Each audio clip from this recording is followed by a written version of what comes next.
जरा अपने ख्याल में ये सोच कर देखिए कि आखिर स्वर्ग दिखता कैसा होगा, क्योंकि हमारे स्वर्ग के ख्याल से भी ज्यादा खूबसूरत कुछ हमारे देश के उत्तराखंड के इन पहाड़ों में छुपा है। एक ऐसी जगह जहां का हर रास्ता आपको कुदरत के और करीब ले जाता है, इतना करीब कि कुमाऊं हिमालयाज के इन ऊंचे पहाड़ों के ग्लेशियर्स को अपनी आंखों के सामने अनगिनत वाटरफॉल्स में बदलते देख सके। ऐसी जगह जहां इन हेवनली नजारों के लिए कई घंटों का ट्रैक नहीं, बस यहां बसे इन घरों की खिड़की से झांकने की जरूरत है। उत्तराखंड में छुपी ये खूबसूरत जगह है दारमा वैली। लेकिन इस हेवन तक जाने का रास्ता बिल्कुल भी आसान नहीं है, क्योंकि दारमा वैली इतना दूर बसी है कि यहाँ की कैपिटल देहरादून से भी 700 किलोमीटर दूर है, यानी कम से कम 2 दिन का सफर, जो आती है उत्तराखंड के इस खूबसूरत डिस्ट्रिक्ट पिथौरागढ़ में। यहाँ रास्ते खूबसूरत तो हैं, पर खतरनाक भी। सर के ऊपर चट्टानों की छत और नीचे हजारों फीट गहरी खाई। पहाड़ों को काटकर बनाया ये रास्ता सिर्फ एक लौता रोड है जो दारमा वैली को बाकी इंडिया से जोड़ता है। वहीं इन चट्टानों को देखकर ऐसा लगता है जैसे ये किसी भी वक्त नीचे आ गिरेंगी। बस पत्थर कैसे जैसे तैसे अटके हुए हैं, तो हल्के हल्के वो गिरते रहते हैं, इसलिए जल्दी जल्दी मुझे यहाँ से निकलना पड़ेगा, क्योंकि थोड़ा रिस्की रोड है ये वाला। पर इन रास्तों पर आगे चलते चलते ये वैली खुल जाती है, और यही एक चीज मैंने नोटिस की। इस रास्ते पर टैक्सी की छत पर बैठ के सफर करना यहाँ के लोकल्स के लिए बिल्कुल आम बात है, तो मैंने भी सोचा क्यों ना इसे ट्राई किया जाए। तो अब मैं गाड़ी के ऊपर से ही बाकी का रास्ता कवर कर रहा हूँ, और इन लोगों का तो ये रोज का है ये ऐसे ही ट्रैवल करते हैं, ऐसे ही ट्रैवल करते हो आप ना, ऐसे ही जाते हैं। वैसे ये मज़ेदार तो है, पर रिस्की है भाई बहुत ज़्यादा। हाँ, ये रिस्की तो है, पर इन नज़ारों को देखने के लिए इससे अच्छी कोई सीट हो ही नहीं सकती। और बस कुछ ही देर में मैं दारमा वैली के सबसे खूबसूरत विलेज में पहुंच गया, जिसका नाम है दंतू। लेकिन यहाँ आते आते शाम ढल चुकी थी, इसलिए उस वक्त मुझे बिल्कुल भी एहसास नहीं था कि अगले दिन मेरे सामने कितनी खूबसूरत दुनिया खुलने वाली है। और जैसे ही सुबह हुई, वो दुनिया अब मेरी आंखों के सामने थी।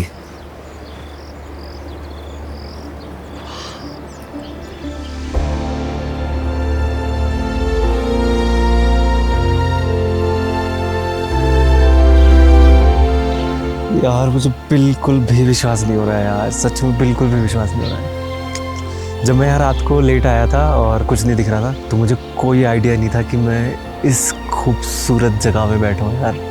दंतू गांव से दिखता ये खूबसूरत नज़ारा है पंचाचुली का, जहाँ सिर्फ एक नहीं बल्कि एक साथ 5 खूबसूरत पीक्स दिखते हैं, वो भी इतना करीब से जैसे पूरा हिमालय आपके सामने आ खड़ा हो। अभी जिस विलेज में मैं हूँ, दंतू विलेज में, वो इतनी परफेक्ट लोकेशन पर है कि मतलब आपको इसके पास में बस 1 किलोमीटर दूर एक और विलेज बसा हुआ है ना, वहाँ से ऐसा नज़ारा दिखेगा ना, कहीं रोड से पहले ऐसा नज़ारा दिखेगा, नहीं रोड में कहीं आगे ऐसा नज़ारा दिखेगा जो यहाँ से पंचाचुली का इतना खूबसूरत नज़ारा दिखता है। पर हेवन का ये नज़ारा सिर्फ पल भर की कहानी नहीं, कुछ लोगों के लिए ये घर है, और उनमें से ही एक घर में मैं भी ठहरा हूँ।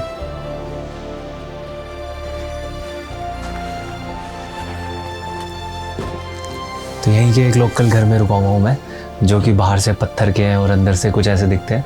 अंदर से मड की दीवारें हैं, ये सारी नेचर के साथ मिलकर ही पूरा घर बनाया गया है, और नेचर की मदद से ही इनका पूरा लाइफस्टाइल जो है वो चल रहा है यहाँ पे। पर आप इस रूम को देख के समझ सकते हैं कि कितनी ज़्यादा बेसिक फैसिलिटीज़ के साथ ये लोग रह रहे हैं। रोज़मर्रा की छोटी मोटी चीज़ों के लिए भी यहाँ पे बहुत ज़्यादा मेहनत करनी पड़ती है, बट अगर इस स्वर्ग में रहना है तो उसकी तो एक कीमत चुकानी पड़ेगी, और वो यही है कि फैसिलिटीज़ को भूलना पड़ेगा।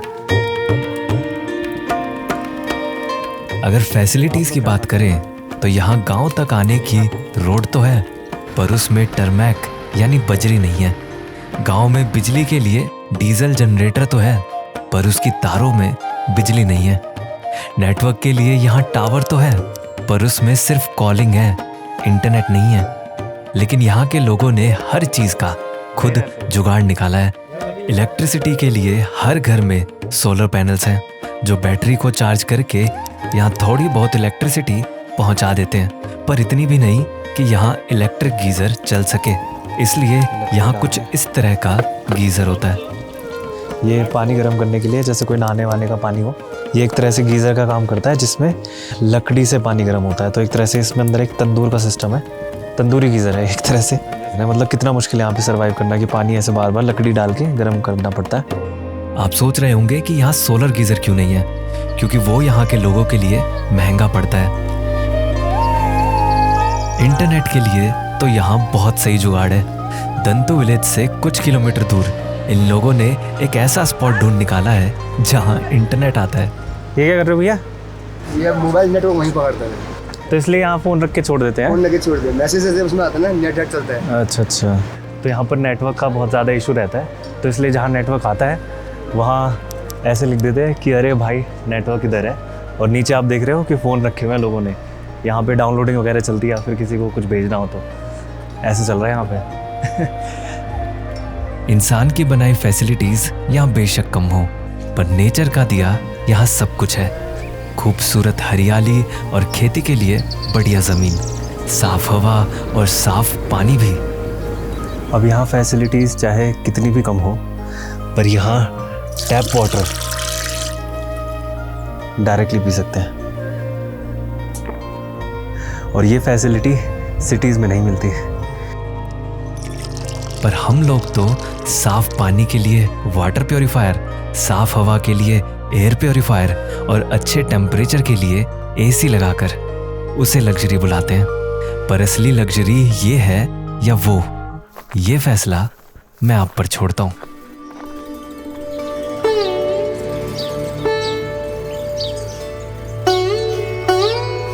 पंचाचुली का नज़ारा तो एक स्वर्ग में होने का एहसास कराता ही है, पर जैसे ही इस गांव की गलियों में कदम रखते हैं तो ये एहसास और भी गहरा हो जाता है, क्योंकि चारों तरफ पत्थर से बने घरों के बीच होना उस दुनिया से बिल्कुल अलग लगता है जिसे हम जानते हैं। लेकिन मुझे तो इस दुनिया को और जानना था, तो इसलिए यहाँ के लोगों से बात करने की कोशिश करी, तो पता चला कि कोई मुझे पहले से ही जानता है। हाँ जी नमस्ते, आपने पहचान लिया? वीडियो देखा था। अच्छा आपने देखा? मैं आपके वीडियोस। अच्छा से है कि नहीं अच्छा, बहुत बढ़िया वीडियोस होते हैं आपके, वॉइस तो बोलते हो ना। Thank you. आप यहाँ पे कैसे वीडियो देख लेते हैं? यहाँ तो इंटरनेट ही नहीं आता। यहाँ नहीं, मैं नोएडा में रहती हूँ, मैं भी लोकेशन में आई हूँ। अच्छा आप नोएडा में रहते हो, वैसे यहाँ से हो, इस गांव से हो? अच्छा अच्छा, आइए चाय पिलाते हैं आपको। चलो पहली बार गांव में कोई सब्सक्राइबर मिला है। मैं दूर से देखा है कि नहीं है। अच्छा, तो यहाँ पे इस घर में रहने वाली एक दीदी ने मुझे पहचान लिया है, तो ऐसा पहली बार हुआ है कि गांव में मैं जिसमें घूमने गया हूँ वही पहचान ले मुझे। Thank you. अच्छा आपकी वेकेशन नहीं है? ये भी नोएडा में रहती है। चाय पर काफी सारी बातें करने के बाद दीदी की पूरी फैमिली के साथ एक फोटो भी हुआ। आओ सब लोग, आओ सब लोग, आओ। अम्मी आओ। दिख रही हो? दिख रही है?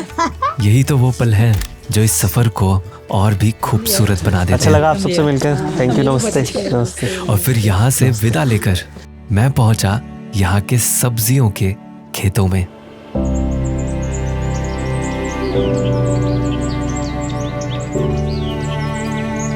यहाँ पे घरों के पास कुछ खेत वगैरह हैं, तो वहाँ पर इतनी सारी सब्जियाँ उग रही हैं जो भैया दिखा रहे हैं मुझे निकाल के। कुछ ताज़ा यहाँ से फ्रेश एकदम ऑर्गेनिक मूलियाँ निकाली गई हैं।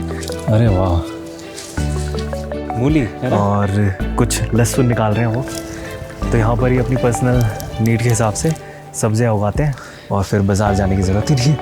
और यहाँ पे कुछ वायलेट कलर के फ्लावर्स दिख रहे हैं मुझे, और वो एक्चुअली जब मैंने पता किया तो उसमें वॉयलेट कलर के आलू आते हैं यार। ये वॉयलेट कलर के आलू पहली बार देख रहा हूँ मैं सच में। तो ये सब सब्जियों का मिक्सचर, एक तरह से मिक्स वेज फार्म है ये। ये भी सही है।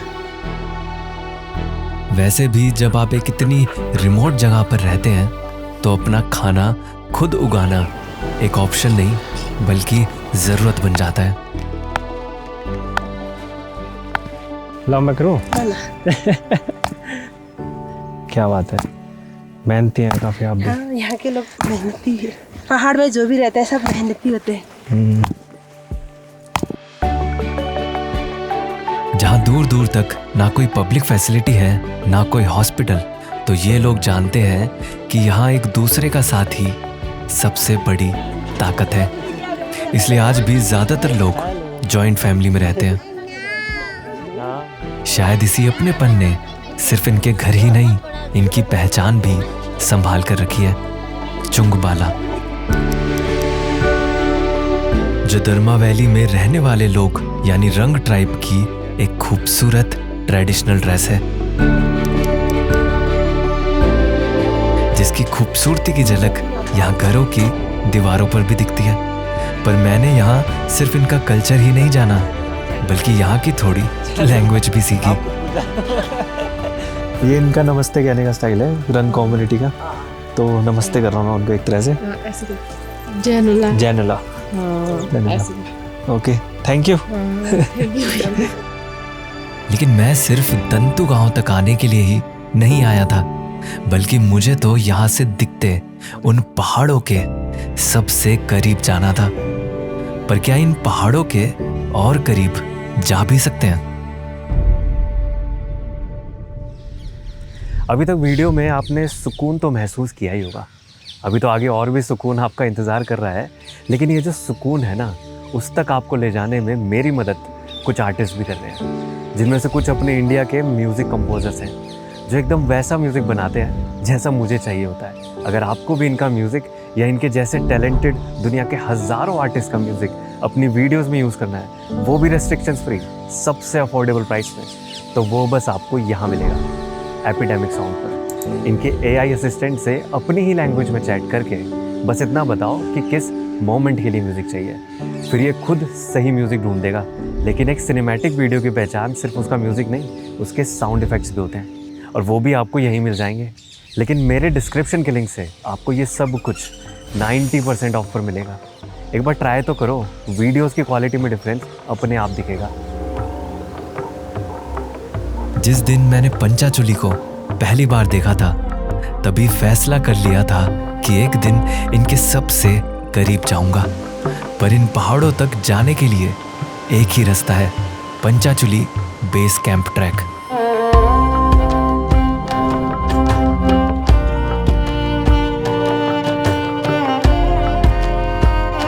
तो अब तक पंचाचुली को मैं बहुत दूर से देख रहा था, पर मैं उसके बहुत करीब जाने वाला हूँ। और यहाँ से पंचाचुली का ट्रैक स्टार्ट हो रहा है। बहुत ही इंटरेस्टिंग रास्ता होने वाला है, अलग अलग लैंडस्केप देखने को मिलेंगे। मैं ऑलरेडी थोड़ा थक गया हूँ क्योंकि यहाँ से थोड़ी हाइट, मतलब थोड़ी चढ़ाई स्टार्ट हो रही है। तो चलो चलते हैं। लेकिन ट्रैक शुरू होने के कुछ देर में ही पंचाचुली का जितना भी नज़ारा दिख रहा था, अब वो भी छुप जाता है, क्योंकि ये रास्ता ले जाता है एक डेंस फॉरेस्ट में। अभी चलते चलते इतने डेंस फॉरेस्ट में एंटर हो चुके हैं, और इतनी ज़्यादा हाइट पे भी इतना ज़्यादा डेंस फॉरेस्ट है, जो कि पूरा चिड़ियों की आवाज़ से गूंज रहा है। बहुत ही अच्छी चिड़ियों की आवाज़ आ रही है, पूरा फुल ऑफ लाइफ है। और कहीं कहीं से आप देख रहे हो धूप फिल्टर होती हुई आ रही है। ये देखो, इतनी सुंदर लगती है ना जब ये पाइन फॉरेस्ट के बीच में से जब थोड़ी सी सनलाइट फिल्टर होकर आती है। काफ़ी देर तक इस जंगल में चलने के बाद आखिरकार ये रास्ता खुल जाता है इन खूबसूरत मेडोज में, जिन्हें उत्तराखंड में कहा जाता है बुग्याल।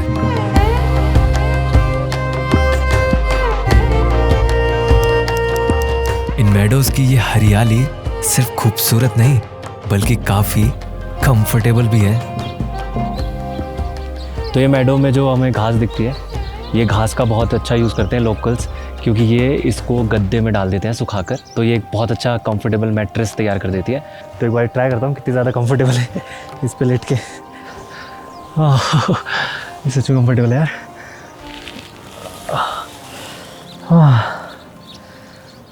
ऐसा लग रहा है मैं बादल में लेटा हूँ। लगभग ट्रैक का आधा रास्ता पूरा करके आराम तो बनता ही है, लेकिन यहाँ तो इन बुग्याल के असली ओनर्स ही आ गए थे, भेड़े, वो भी सैकड़ों की तादाद में। तो मैदान तो खाली करना पड़ेगा ही, पर यह अच्छा मौका था इन भेड़ चराने वाले लोगों की जिंदगी को करीब से जानने का।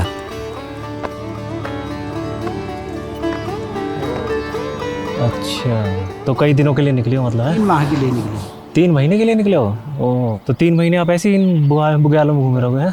3 महीने से और रहना वाना खाना वाना? टेंट वेंट है, खाना 3। अच्छा, वो सब लेके चल रहे हो? 3 माह का पहले आ गया राशन। अच्छा, 3 महीना ही करना है। कैसा लगता है आपको ऐसा करना? बताया जब इनके पीछे आ ही गए तो फिर चला नहीं।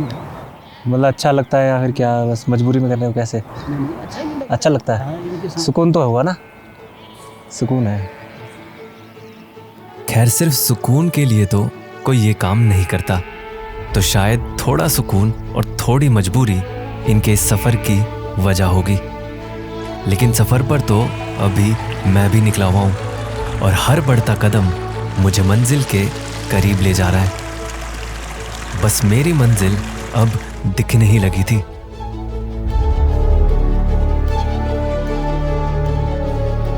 अभी आप ये वैली देख रहे हो पूरी ऐसे करके इस शेप में है। पूरा ऐसा लग रहा है जैसे नेचर के लैप में आ गया हूँ मैं, एकदम नेचर की गोद में आ गए हैं, पंचाचूली की गोद में आ गए हैं जैसे। सच में ये रास्ता ऐसे ही लग रहा है जैसे हेवन का है, वे टू हेवन। चलते चलते मैं ना सिर्फ इस ट्रैक के बल्कि इस वैली के ही आखिरी छोर पर आ गया, जिसे कहते हैं 0 पॉइंट।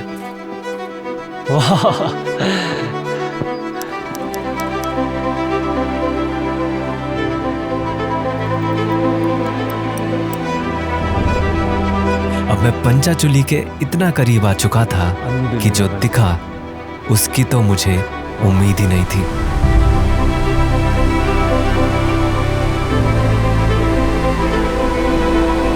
इतने सारे एंडलेस, काउंटलेस, मतलब आप गिन ही नहीं सकते, इतने सारे वाटरफॉल्स निकल रहे हैं।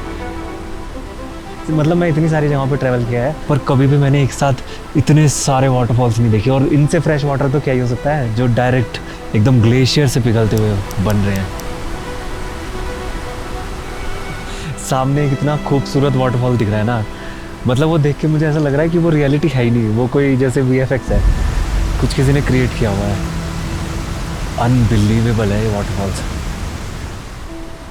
अच्छा तो बहुत ज़्यादा लग ही रहा है, पर ऐसा लग रहा है कि जैसे मैं बहुत ज़्यादा लकी हूँ जो इस तरह के नज़ारे को विटनेस कर पा रहा हूँ। सच में मान गया यार, ये स्वर्ग है यार। This is haven, this is haven. लेकिन इन नज़ारों के बीच इन पहाड़ों की एक अलग सच्चाई भी मेरे सामने आई। यहाँ पूरी दरारें पड़ी हुई हैं ज़मीन में। ऐसा लग रहा है जैसे पहाड़ का ये हिस्सा टूटने वाला है कुछ दिनों में। पूरा फटी हुई है ये ज़मीन यहाँ से पूरी। मतलब हमें पता है कि पहाड़ टूटते बनते रहते हैं और ये उनका एक नेचुरल फिनोमेना है, बट कहीं ना कहीं ऐसे इतने ज़्यादा पहाड़ टूटना जो हम ह्यूमंस लापरवाही करते हैं उसकी निशानी है। अगर हम नेचर के प्रति अपनी जिम्मेदारी आज भी ना समझें तो वो दिन दूर नहीं जब जिस जमीन पर मैं खड़ा हूं वो ना बचे।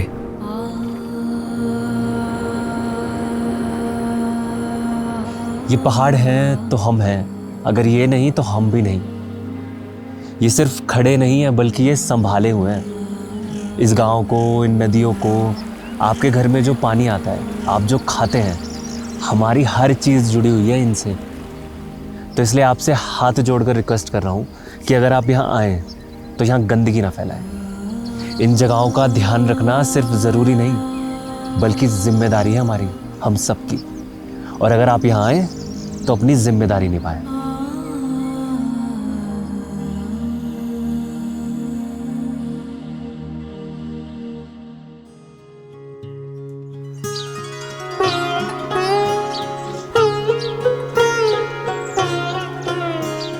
ट्रैक से लौटने के बाद जब मैं वापस दंतु गांव आया तो पता चला कि जिन दीदी ने मुझे पहचाना था उनके घर से ब्रेकफास्ट का इनविटेशन आया है।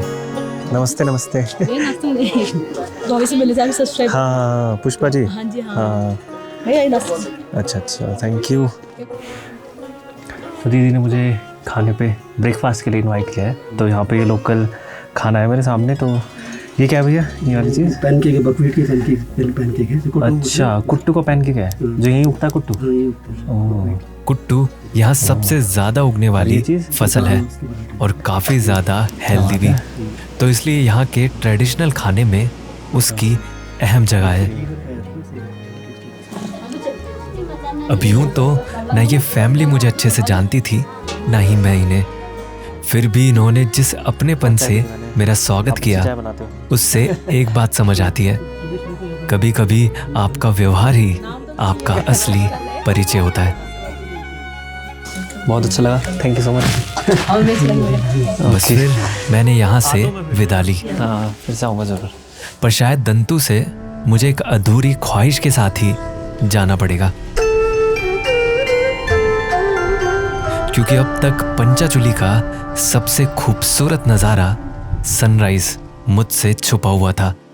एक हफ्ते तक मैं रोज सुबह उठकर उम्मीद करता था कि आज पहली गोल्डन लाइट इन पहाड़ों को छूती दिखेगी, पर मौसम ने एक भी दिन साथ नहीं दिया। तो मैं जल्दी जल्दी सुबह उठकर आया कि मेरे को सनराइज़ देखने को मिलेगा, और ये रहा सामने सनराइज़। और देखते ही देखते मेरी आखिरी सुबह भी आ गई और मैंने सोचा शायद इस बार इतना ही देखना लिखा है, लेकिन उस आखिरी सुबह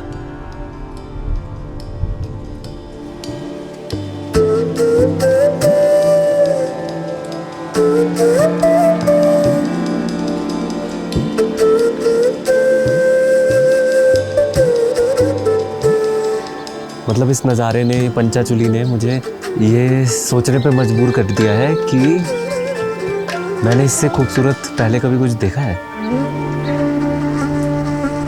पर ये सनराइज़ देखना इसलिए इतना ज़्यादा इम्पोर्टेंट था, इतना स्पेशल था, क्योंकि ये जो पंचाचुली की 5 पीक्स हैं ये सारी पूरी गोल्डन हो जाती हैं सनराइज़ के टाइम पर, और इसी वजह से ये लगती हैं एक चूल्हे की तरह, यानी एक स्टोव की तरह, और इसीलिए इसका नाम रखा गया है 5 चूल्हे पंचाचुली।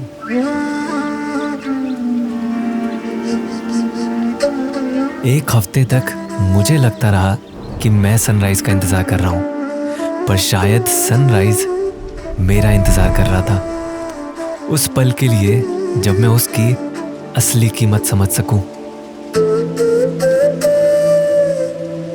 शायद जिंदगी भी हर ख्वाहिश उस वक्त पूरी नहीं करती जब हम चाहते हैं, वो तब पूरी करती है जब हम उसकी कीमत समझने लगते हैं।